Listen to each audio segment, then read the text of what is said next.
Hi, this is Usha. Welcome to Rathod Science classes. Today in this lecture, we are going to see current affairs of 31st May 2021. In this lecture, we are going to discuss 6 topics that are very much relevant to UPSC. So let's get started with our discussion and let us see first topic. So before saying this in first paper, so there is one news item like there are number of cases that are recorded within 24 hours. It is mainly dipped to 1.5 lakh cases. So it is one of important good news for regarding this COVID-19 transmission. And also we are seeing there is decrease in positivity rate also. Now we can say there is going to end of the second wave of this coronavirus, right? And now in future we are going to have third wave. Okay, so this is about first article. And there are many articles in today's newspaper regarding this COVID-19 only.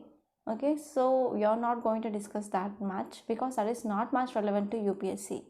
So what is relevant to UPSC point of view, we are going to discuss. So now let us say first topic. Title says India has set jet to fly back Mehul Choksky. So we already discussed background of this article, right? So this Mehul Choksky was one of primary accused in Nirav Modi case and he fled to Antigua. In Antigua he got citizenship and from there he went to Dominica Island, which is located in Caribbean Sea. So what is context? So why again it is in news? So now let us see in detail. So this article will be important regarding economy point of view, which comes under GS paper 3, and it is also important regarding GS paper 1 under geography. You need to see location where this Dominica Islands are present. Okay, it is present in Caribbean Sea. So you have to open your atlas and you have to see geography once. So first let us see context. If you say context, it mainly says that government maintained its silence on the Mehul Choksky deportation case in Caribbean islands, that is in Dominica Islands. So if you see some details, it mainly says that Prime Minister of Antigua and Barbuda, they claimed that they had information that India has sent a jet to Dominica to provide documentation and to take custody of this fugitive businessman. Okay, so here what happened here, Antigua also gave a request for this Dominica to send back this person to Antigua. Okay, so because of this, Dominica mainly sent that person to Antigua now. So now India mainly sent one jet to Dominica to provide some documentation regarding this person, and Indian government want to take this person into custody. So if you see in this context, Antiguan Prime Minister said that India is going all out to ensure that Mr. Choksky wanted for the fraud of this Punjab National Bank. It mainly contributes again about rupees 13,578 crore rupees, and Indian government want to deport back that person. So it indicated that Indian officials, they were in Dominica's capital to escort him back on a Qatar Airways private jet. Okay, so this is about this topic, and now you need to know what is meaning of this fugitive economic offender, because this will be important from even prelims point of view. So if you see what is meaning of this fugitive economic offender, a person can be named an offender under the law if there is an arrest warrant against him or her for involvement in economic offences at least rupees 100 crore or more. So whenever that person fled from India to other country, mainly to escape legal action in India, so those persons are called as fugitive economic offenders. Okay, so I hope what you understand what is meaning of this. So whenever any person who is doing fraud in India, for example economic offense of more than 100 crores or 100 crores, and that person mainly fled from India to other country to escape legal action in India, so those persons are called as fugitive economic offenders. For example, we can say Vijay Mallya, Nirav Modi. Okay, so this is gist of this topic. I hope it is clear. And now let us see next topic. Title says monsoon onset over Kerala delayed. So it is statement which is given by Indian Meteorological Department. This topic will be important regarding GS paper 1 under geography. In geography, in our static portion, there is one direct chapter in our Indian geography, that is monsoons. So whenever anything which is regarding this monsoon which is seen in news, that will be important from UPSC point of view. So I want to give you a homework. Please open your NCERT of class 11 and try to revise this topic of monsoon.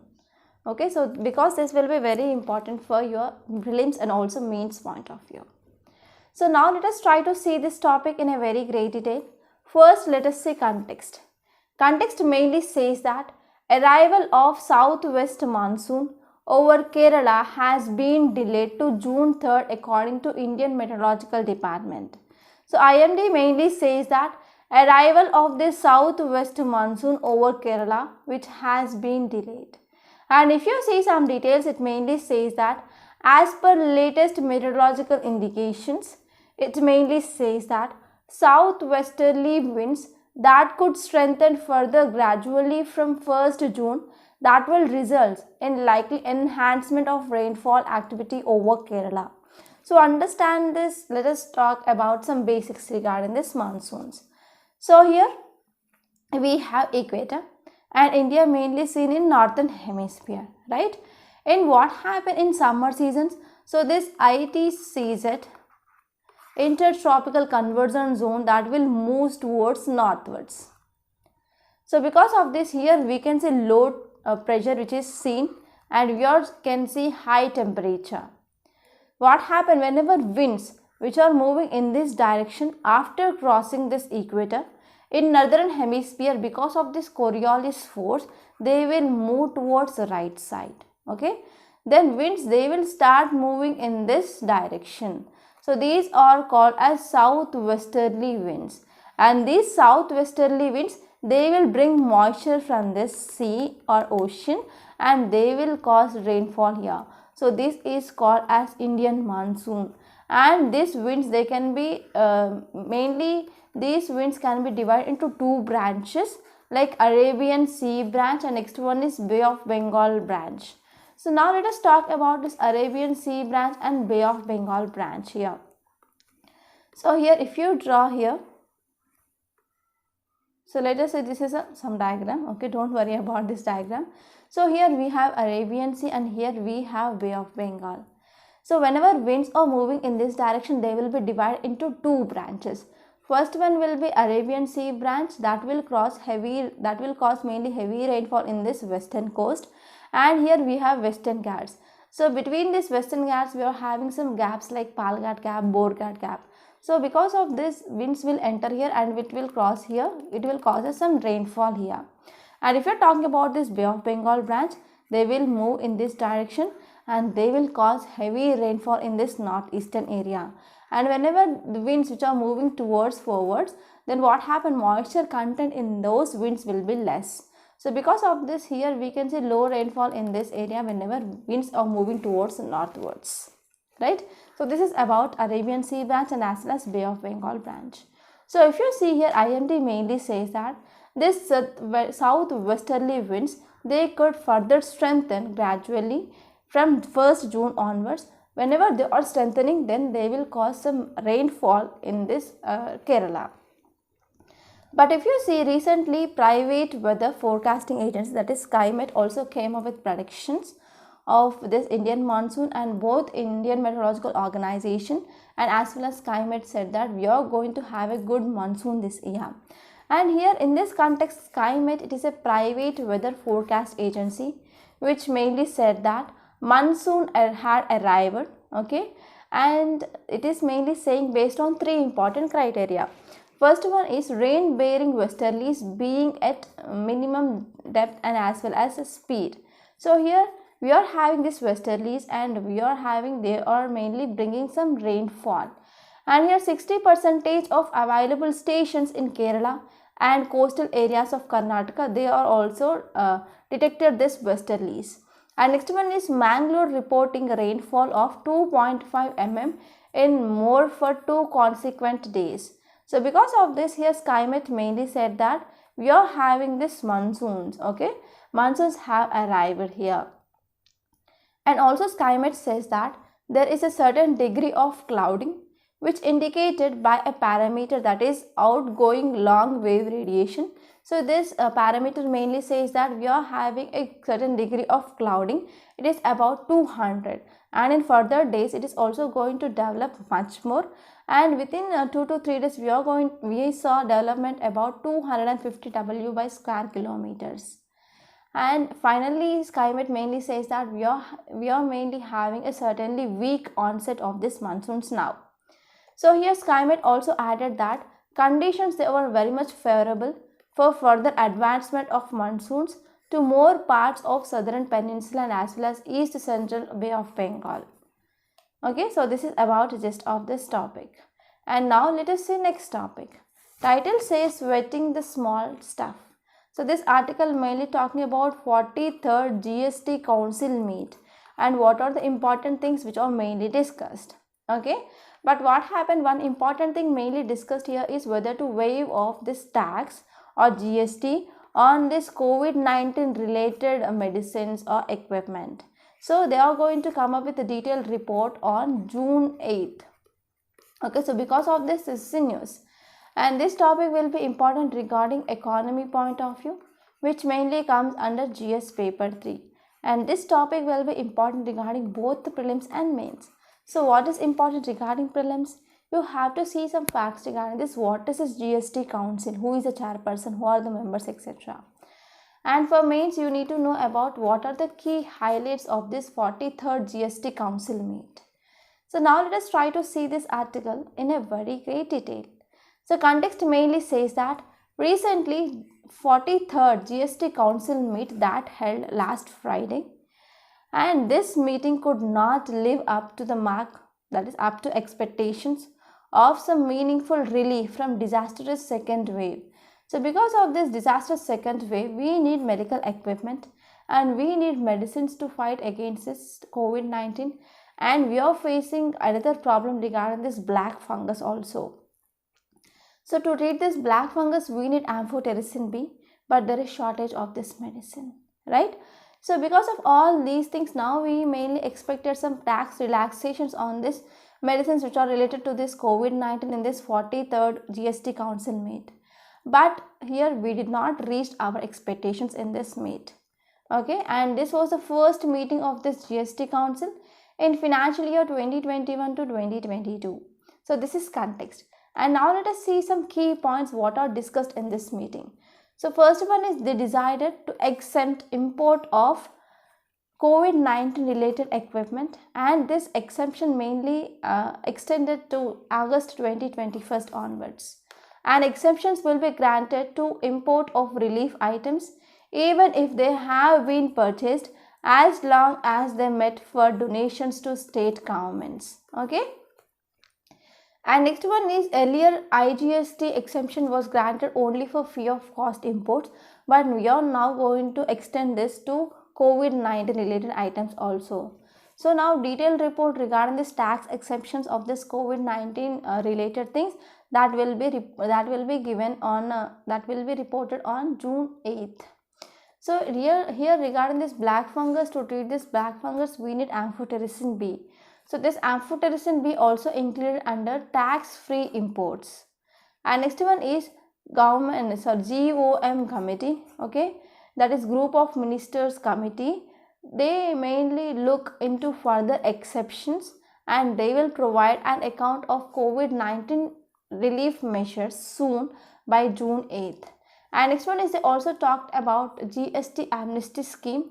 So here GST Council mainly recommended for reducing late fees for especially taxpayers, because they can file pending returns and as well as they can avail benefits of this scheme with a recluded late fee also. So under this here, this scheme will also provide a relief for taxpayers who are a small taxpayers, because they constitute about 86% of GST payers.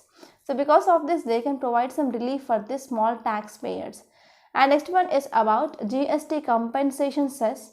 Center will have to borrow rupees 1.58 lakh crore, and after borrowing by center, that will be passed on to states as back-to-back loans to states. And next one is about advanced payment to vaccine manufacturing. So under this, about rupees 4,500 crore which is paid by government to two vaccine manufacturers, that is Covishield and Covax manufacturers, okay, as advanced payment.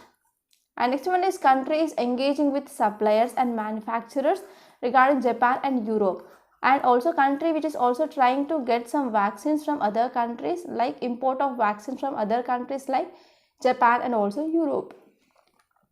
And next important topic, they talked about annual return filings. So here in this meeting they came up with simplified annual return filings. So council mainly recommended amending of this Central GST Act of 2017, which mainly allows self-certification of reconciliation statements instead of getting it certified by any chartered accountants.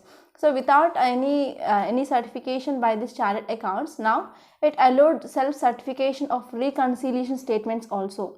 And next one is under this annual return filings, it also came up with optional for financial year 2021 for small taxpayers to return over, okay, to who are having turnover which is less than 2 crore rupees. So these are some important points they discussed in this meeting. And now let us see what is this GST Council. So this part will be important from prelims point of view. So if you say this GST Council, it is a constitutional body which mainly comes under Article 279A of Indian Constitution, and this body will make recommendations to union government and as well as state governments regarding issues related to GST. And chairperson of this council is Union Finance Minister, and if you see other members, they include Union State Minister of Revenue or Finance, and also ministers of in charge of finance or taxation of all the states. So this will be members and as well as chairman. So this will be very important.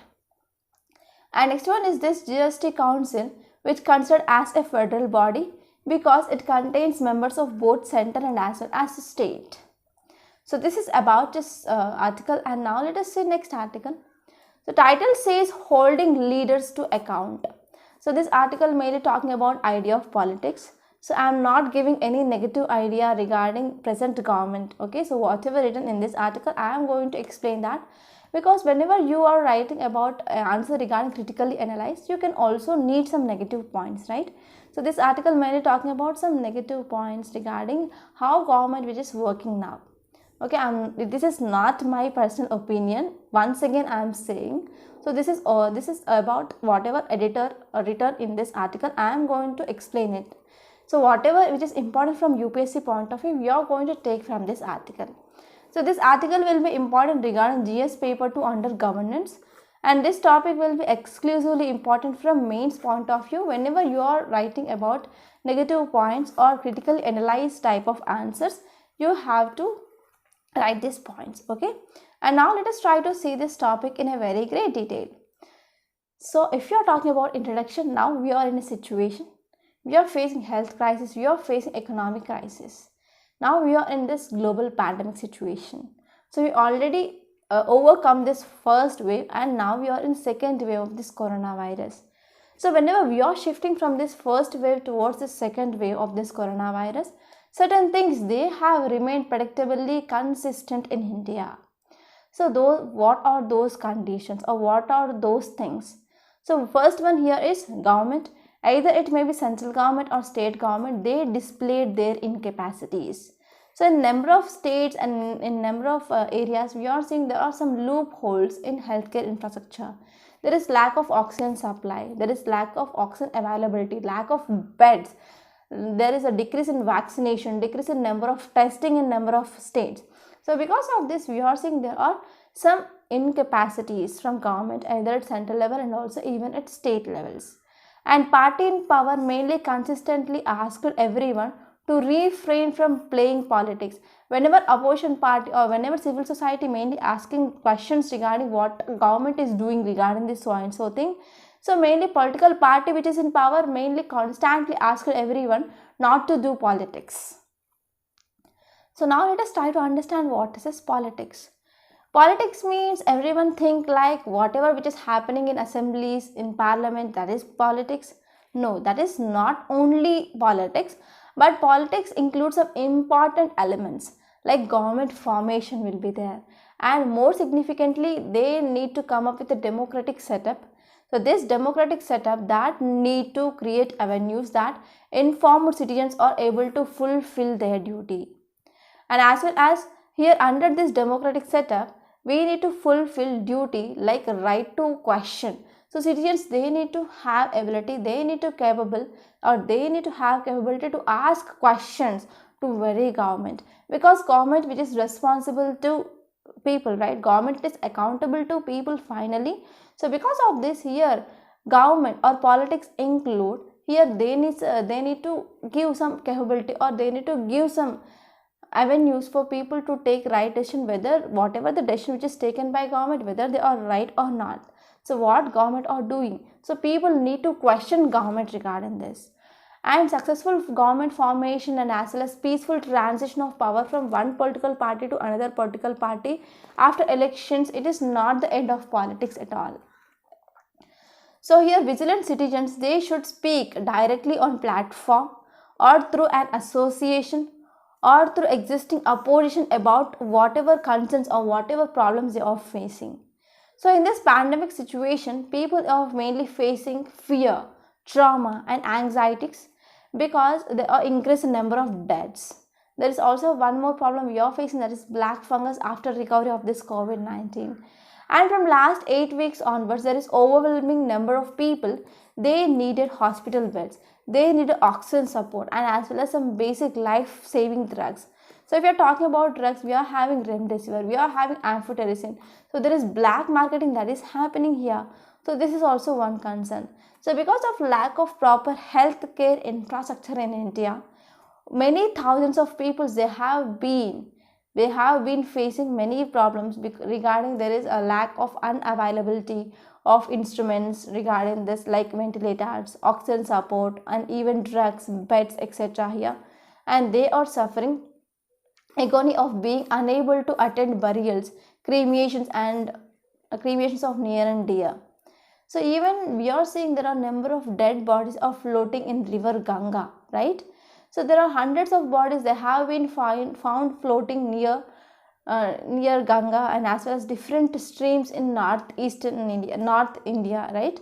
So because of this, we can say it is a government failure. Because of this, whenever government which is not looking after proper cremation and a proper thing like providing free wood or anything, because many people who are very much poor, they cannot afford even to go for last rites, right? So because of this, government need to provide some support, need to give some support for those people who cannot afford them, and there is a need of increased vigilance. Okay, so in this way we can see that there is a failure of government that is seen. So what are concerns here? The concerns here is member of opposition and as well as civil society groups, hundreds of doctors, healthcare professionals, they flagged some concerns about huge lacunae in health infrastructure. Okay, even before onset of this second wave, so many people they mainly flagged some concerns regarding this lacunae in healthcare infrastructure. So these concerns are mainly dismissed. So there is mismanagement of pandemic has been resulted in lakhs of people they lost their life here. So because of this, finally author concludes that in our constitutional arrangement, government which is accountable to people and government need to take some steps to manage this crisis efficiently. So this is gist of this topic. I hope it is clear. Now let us say next topic. Title says a reform wave Lakshadweep could do without. So this article mainly talking about new administrator of Lakshadweep came up with some draft rules. Okay, so this article mainly analyzing about that thing. So this article, it is very important, because whenever you are selecting articles to read, you have to see who is author, who wrote this article. So this article mainly wrote by former IAS officer, and he was also one of a member of this Indian Chief Information Commission, and he also chaired some National Commission for Minorities. So because of this, whatever the thing which he mainly wrote in this article, it is mainly come out of from his experience. So as a future bureaucrats, you have to know some opinions regarding our former IAS officer, what are the challenges they faced and what are the important things they done. So that will be important, right? So now we are going to discuss this topic in a very great detail. So context says that new administration of Lakshadweep, he introduced a slew laws regarding some draft legislations. So because of these new rules that are mainly having some negative impact on islands. So those laws include Lakshadweep Animal Preservation Regulation 2021, Prevention of Antisocial Activities Regulation, that is PASA, and next one is the Lakshadweep Panchayat Regulation 2021, Lakshadweep Development Authority Regulation 2021. So under this Panchayat regulation mainly said that person who is having more than 2 children, they are not eligible to contest in elections. Okay, under this animal preservation, he banned slaughtering of cows. Okay, and if you see here, these laws are mainly intents for development of Lakshadweep like neighboring Maldives. So mainly he want to convert this Lakshadweep as a important tourist destination as Maldives here, and he want to make this Lakshadweep as a renowned international tourist destination. So in this context, IAS officer of this Lakshadweep mainly said that only in 2017, Center constituted this in Island Development Authority under this Home Ministry. But if you see background of this Island Development Authority, in Kavaratti in 1988, Prime Minister Rajiv Gandhi came up with this Island Development Authority, and this authority mainly approved framework for development of India's island territories. Mainly they came up with environment soundly strategies regarding how to manage this marine resources, and as well as what about this exploration of this island, and we need to take some greater care in the use of land resources. So in all these things they mainly focused on. And if you see this Island Development Authority mainly published in year 1989. Okay, later on in 1993 we came up with this Panchayat Raj amendments, and under this Panchayat Raj amendments they came up with Island Development Council. So this will be apex of a local government, and this Island Development Council is mainly mandated to advise administrator regarding development of own airport, flourishing tourist industry, and as well as international tourist resort in Bangaram also. Okay, so these are important responsibilities or functions of this Island Development Council. So if you're talking about in Arabian Sea, we are having this archipelago of Lakshadweep Islands, and this gives India a vast and as well as vast economical exclusive economical zone here. And we can see three important distinct ecosystems in this Lakshadweep.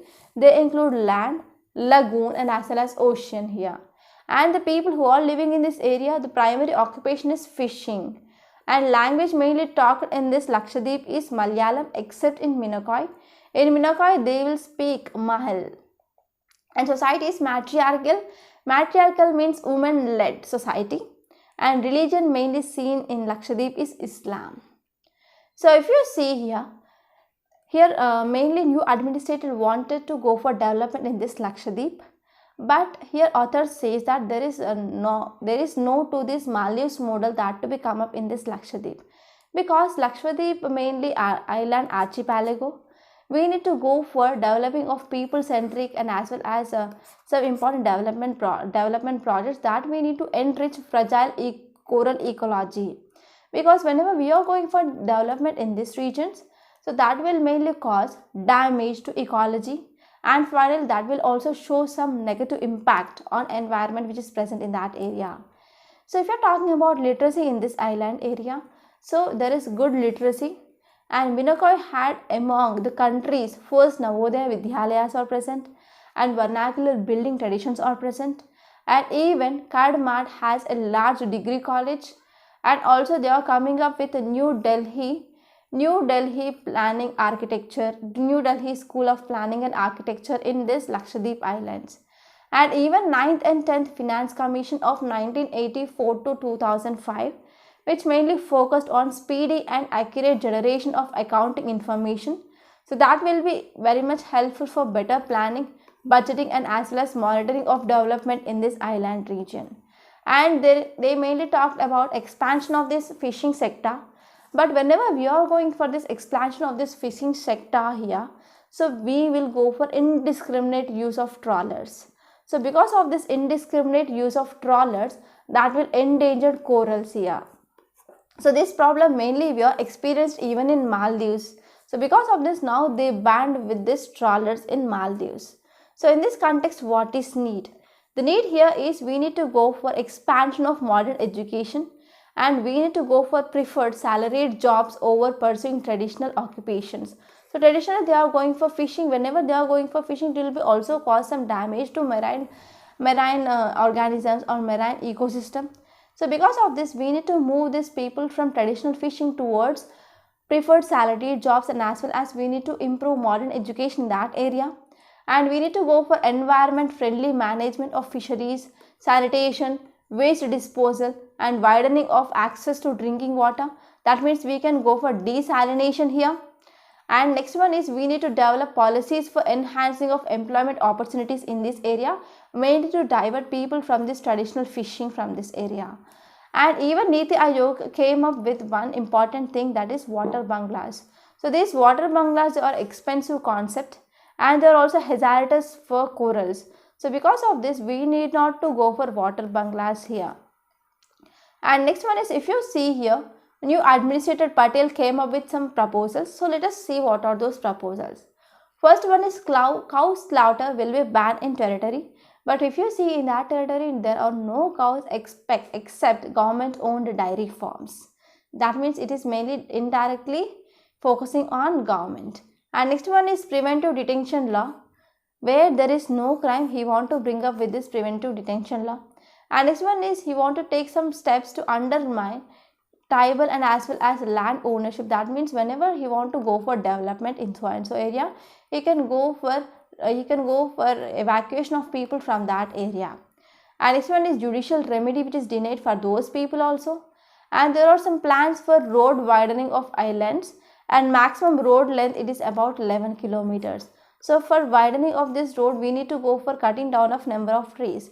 It is also one cause of concern. And next one is panchayat rules also designed to restrict population growth in territory. That means people who are having more than 2 children, they are not eligible for contesting in elections.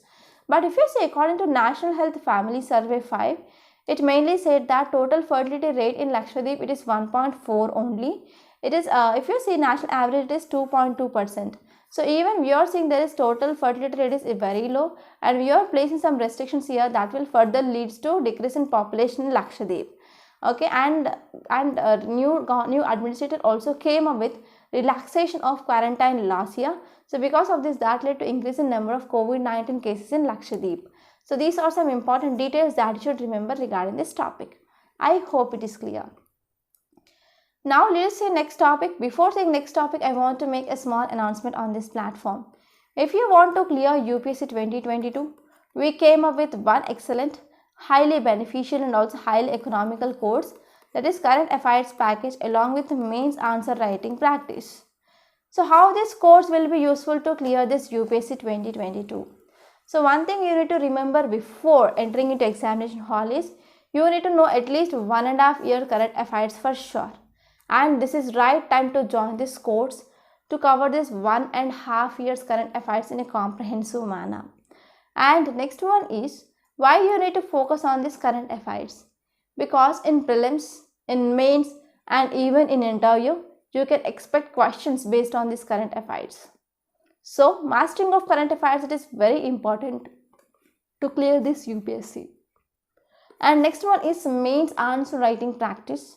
Many students who are freshers or beginners, they ignore this mains answer writing practice.